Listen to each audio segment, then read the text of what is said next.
Good evening and God bless. Tonight's reading, we're going to do a few different verses, and I will tell you how the verses. But God's Son, God's greatest example of love for us, even while we were sinners, even that all of us, it says all of us were sinners. God's Son died on the cross for us. Christ carried the burden of our sins. He was nailed to the cross so that we would stop sinning and start living right. By his cuts and bruises you are healed. That's 1 Peter 2:24. And then John 3:16. For God so loved the world that he gave his only begotten Son. Whoever believeth on him may not perish but have everlasting life. God gave a lot. How many of you could give your son or daughter or your significant other or say your mom or dad or brother or sister or wife to save a sinner, to save someone that murdered you, your family member maybe, or maybe someone that did something wrong to you, lied to you, made you get fired. Could you look to your son or daughter and give them up to be crucified for the sinner that afflicted your life? Could you have the same forgiveness as God? I think a lot of people would have to say honestly, no, they cannot. They would not, because they have a sinful mind of God, of the devil, not God, but a sinful mind of the devil. And you just have to know that God knows how we are and God knows where we are.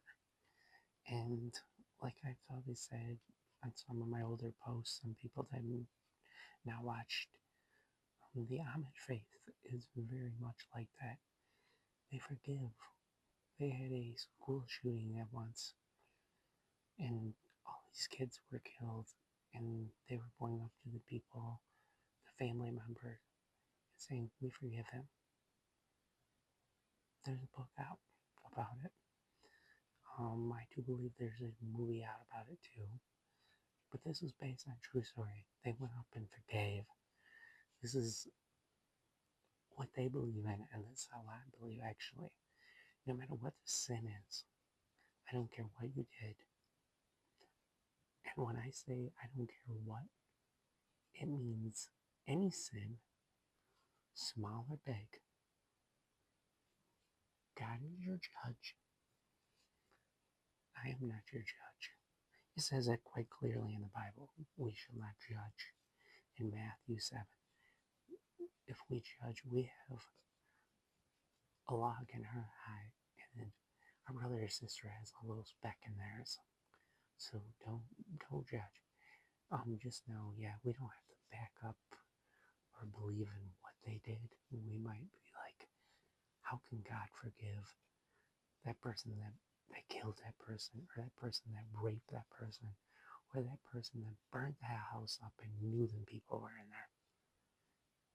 That's not our job. That's God's job to forgive. Just like Adolf Hitler, there is a person that was in my life for a while, a deacon, and he asked, how many of us thought Adolf Hitler went to heaven? And we all are thinking, we're like, whoa, look at all the millions and millions of Jews he killed, people. And he says, now stop. Matthew 7, do not judge and leave the judgment to God. And then he says, think about it. Were you there at the end of his life? No, we weren't. Could he have asked Jesus to forgive him? And could have Jesus forgave him? I can't say yes or no, but quite clearly there is apostles that have murdered, they have raped, and God forgave them. Apostles. That's 12 of his apostles. They forgave them. If he is good enough to forgive them in open arms and bring them into his kingdom, he is good enough to heal anyone. God has not changed. God is the same yesterday and today and forever, like my reading yesterday.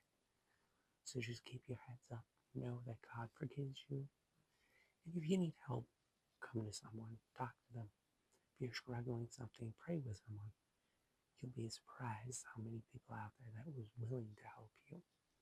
God bless you, and I love you all. Talk to you soon. Bye-bye.